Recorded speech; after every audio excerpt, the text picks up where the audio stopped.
Hey everyone, आप सभी का स्वागत है हमारे यूट्यूब चैनल में। तो जैसा कि हमने लास्ट एपिसोड में देखा था, एल्डर प्रिंस जो होते हैं वो एम्परर के खिलाफ राजगद्दी के लिए बगावत कर बैठते हैं और उनकी मिलिट्री वाली सेना फोर्सफुली राजा को वहां से पद का त्याग करने को कहते हैं। लेकिन हमने देखा था कि एम्परर की तरफ से कई सारे धुरंधर उस एल्डर प्रिंस के खिलाफ लड़ते हैं और अब एम्परर की तरफ से मैदान में उतरने वाले थे मैजिशियन गिल्ड के ही दो सुप्रीम मैजिशियन। इसका मुकाबला करने के लिए एल्डर प्रिंस अपने तरफ से ही उसी महान जादूगर गुंडाल्फ को उतारता है। अब उस ओल्ड जादूगर को देखते ही सारे लोग शॉक में रह जाते हैं क्योंकि कुछ दिन पहले ही इसकी मौत हो चुकी है। अब यहीं से एपिसोड की शुरुआत होती है और हमें दुए को दिखाया जाता है, क्योंकि उस ओल्ड जादूगर को देखते ही समझ जाता है कि इसकी वेशभूषा तो उसी के जैसी है, क्योंकि ये बंदा तो कोई और है, क्योंकि दुए ने अपनी आंखों से यहाँ मास्टर गंडोल्फ को मरते हुए देखा था। मैजिशियन गिल्ड के जितने भी मैजिशियन होते हैं वो इसी मास्टर गंडोल्फ को तो गॉड का दर्जा देते थे, इसीलिए वो उसके सामने झुक जाते हैं और उससे फाइट करने के लिए इनकार कर देते हैं, ये कहते हुए कि आप हमारे टीचर हैं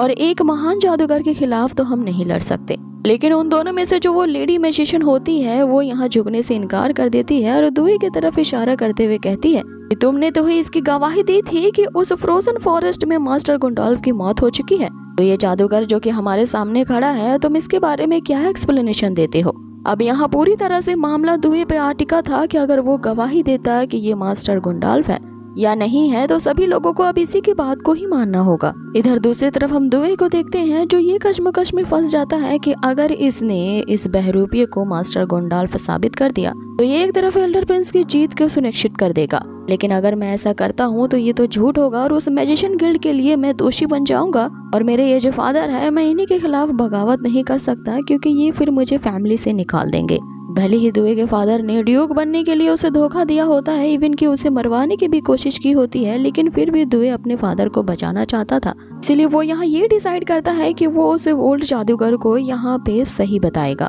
आगे दुए वहाँ अजीब से हंसते हुए सभी से कहता है कि यहाँ मेरी गवाही की जरूरत नहीं है कि तुम लोग इस महान जादूगर को नहीं पहचान रहे, क्योंकि इन्हें आइडेंटिफाई करने के लिए मुझे किसी तरह का प्रूफ देने की जरूरत नहीं। आगे वो जो फेक गंडोल्फ होता है वो उन दोनों जादूगर को आमने सामने आने के लिए कहता है, जिसपे मैजिशियन गिल्ड का जो मेल जादूगर होता है वो उससे कहता है कि मेरी हिम्मत नहीं है अपने टीचर के सामने हथियार उठाने की। लेकिन हम उस फीमेल जादूगर को देखते हैं जो ये कहते हुए सामने आ जाती है कि मेरी ड्यूटी चेयरमैन ने ये लगाई है कि मुझे प्रोटेक्ट करना है प्रिंस जेन को और उनके सभी साथियों को, सो मैं तुमसे फाइट करूंगी। भले ही तुम हमारे गॉड हो, लेकिन मैजिशियन गिल्ड ने हमें शपथ दिलाई है और उस शपथ को मैं भूल नहीं सकती। वैसी जादूगरनी का साथ देने के लिए उस पूरे पैलेस के जो कोर्ट मैजिशियन होते हैं वो सामने आते हैं, ये कहते हुए कि अब जबकि एल्डर प्रिंस यहाँ बागी हो चुका है तो इसे हमें ही सबक सिखाना होगा। अब अगले सीन में हम यहाँ कमाल की जादूगरों की फाइट को देखते हैं, जहाँ पे एम्परर वाली जो जादूगर की टीम होती है वो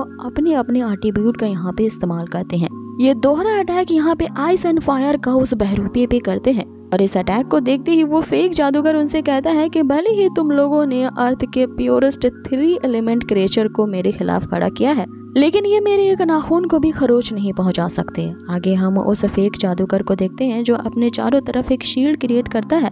और अब आगे जादूगरनी उसके शील्ड को तोड़ने के लिए यहाँ पे तीसरा अटैक करती है। अब इसी फाइट के दौरान हम यहाँ दुए के फादर को देखते हैं जो कि उससे कह रहे होते हैं कि अब तुम्हें हमारे फैमिली मिशन को एक मैन की तरह कैरी आउट करना है, जिस पे दुए उससे कहता है कि आप मैजिशियन गिल्ड को धोखा देने का सारा इल्जाम मुझ पे डालना चाहते हैं, तो आखिर मैं आपकी नजरों में क्या चीज हूँ, सिर्फ इनहेरिटेंस को पाने के लिए एक मोहरा। आगे हमें फिर से फाइटिंग सीन को दिखाया जाता है जहाँ वे दोनों जादूगर पूरी तरह से एग्जॉस्ट हो चुके होते हैं, लेकिन वो फेक जादूगर के शील्ड को नहीं तोड़ पाते और अब अटैक करने के बारी उस फेक मास्टर गंडोल्फ की होती है जो कि हवा में एक बहुत ही बड़ा ग्रीन फॉर्मेशन क्रिएट करता है। अब इस फॉर्मेशन से एक फायर क्रिएचर निकलता है जो 1 सेकंड के अंदर ही इन दूसरे जादूगर द्वारा बनाए गए मैजिकल क्रिएचर्स को डिस्ट्रॉय कर देता है। अब मात्र उसके एक ही अटैक से वहाँ पे इतना बड़ा ब्लास्ट होता है कि ये दोनों जादूगर यहाँ शील्ड क्रिएट करने के बावजूद भी बच नहीं पाते। आगे जो जादूगरनी होती है इससे पहले कि वो सिर्फ एक मास्टर पे अटैक कर पाए,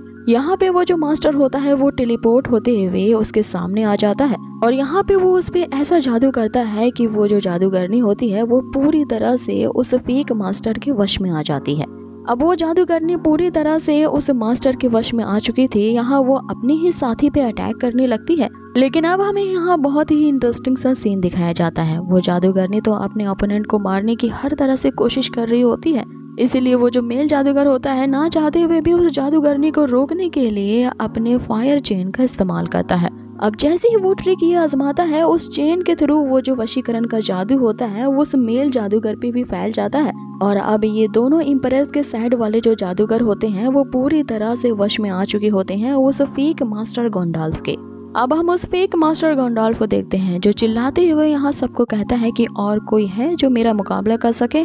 अब जो एल्डर प्रिंस होते हैं वो दुई की तरफ देखते हुए कहते हैं कि अब भी तुम्हें शक है कि ये रियल मास्टर गॉन्डोल्फ नहीं है। अब आगे यहाँ हम दुए को एक बहुत ही बड़ा डिसीजन लेते हुए देखते हैं। वो सभी से यहाँ पे कहता है, अब आगे हम यहाँ दुए को एक बहुत बड़ा डिसीजन लेते हुए देखते हैं। वो यहाँ सभी से कहता है कि मास्टर गॉन्डोल्फ एक ऐसे महान जादूगर थे जिनका परिचय देने के लिए मुझे किसी को प्रूफ देने की जरूरत नहीं है और आगे इस बात का फैसला मैं अपने फादर पे छोड़ता हूँ। अब ऐसा कहते हुए दुए जो होता है वो उसी मैजिशियन गिल्ड द्वारा दिए हुए बैच को निकाल लेता है और उसे लगाते हुए वो साबित कर देता है कि उसका डिसीजन किसकी तरफ है, क्योंकि वो मैजिशियन गिल्ड को धोखा नहीं देना चाहता। आगे हम उसके हाथों में एक खंजर आता हुआ देखते हैं और वो अपने फादर की तरफ इशारा करते हुए कहता है कि जब आप उस एल्डर प्रिंस के पूछे गए सवाल का आंसर नहीं दे सकते तो चलो मैं ही इसका आंसर दे देता हूँ। आगे दुए यहाँ पे अपने ही फादर को खंजर मार देता है जिसे देख करके सभी लोग शॉक रह जाते हैं। यहाँ पे दुए के फादर के जो बॉडीगार्ड होते हैं वो दुए के परे करते हैं और यहाँ दुए अपने ही ख्यालों में मगन हो जाता है कि अगर मैं एक इडियट सन नहीं होता तो मेरे फादर मुझे लेकर के कभी भी एम्बैरेस नहीं होते। उन्होंने कभी मुझे इस लायक नहीं समझा कि मैं उनका ही बेटा हूँ और अपनी शर्मिंदगी को दूर करने के लिए वो इस हद तक गिर गए कि उन्होंने मुझे ही मरवाने की कोशिश की। अब आगे दुए के फादर यहाँ सभी के सामने ऐलान कर देते हैं कि दुए ने हमारी फैमिली को धोखा देने के साथ साथ मैजिशियन गिल्ड को भी धोखा दिया है। इसीलिए मैं डिक्लेयर करता हूँ कि आज के बाद से दुए का लियो फैमिली से कोई नाता नहीं है और ना ही अब ये मेरा बेटा है, इसीलिए इसके पापों की सजा इसे मिलनी चाहिए और इस सजा से हमारे लियो फैमिली का कोई नाता नहीं है। अब आगे दुए यहाँ पे अपनी मॉम के साथ बिताए हुए अच्छी मेमोरी को याद करता है और अपने फादर से ये कहते हुए कि देखा इसका आंसर कितना सिंपल था, वो उस स्टेज से नीचे कूद जाता है और यहाँ पे वो सभी को डिक्लेयर कर देता है कि मैं यहाँ प्रूव कर सकता हूँ कि मेरे सामने ये जो जादूगर है वो फेक है। जिसपे एल्डर प्रिंस यहाँ दुए के फादर से कह रहे होते हैं कि ये तुम्हारा बेटा क्या बकवास कर रहा है, जिसपे उसके फादर उसे कहते हैं कि दुए अब हमारे लियो फैमिली का मेंबर नहीं है, इसीलिए ये यहाँ पे क्या कर रहा है मुझे इससे फर्क नहीं पड़ता और अगर आप इसकी सजा इसे यहाँ मार के देना चाहते हैं तो भी मुझे कोई एतराज नहीं। सो गाइज इसी के साथ ही हमारे इस एपिसोड का पार्ट यहीं पे खत्म होता है, जो हमें काफी क्यूरियोसिटी में रखता है कि आखिर कहानी में आगे क्या होने वाला है। तो इसे जानने के लिए बने रहिए हमारे इस चैनल के साथ और कर दीजिए इसे लाइक शेयर एंड सब्सक्राइब। बहुत ही जल्द मिलेंगे इसके नेक्स्ट पार्ट में। Till then take care, stay healthy, bye.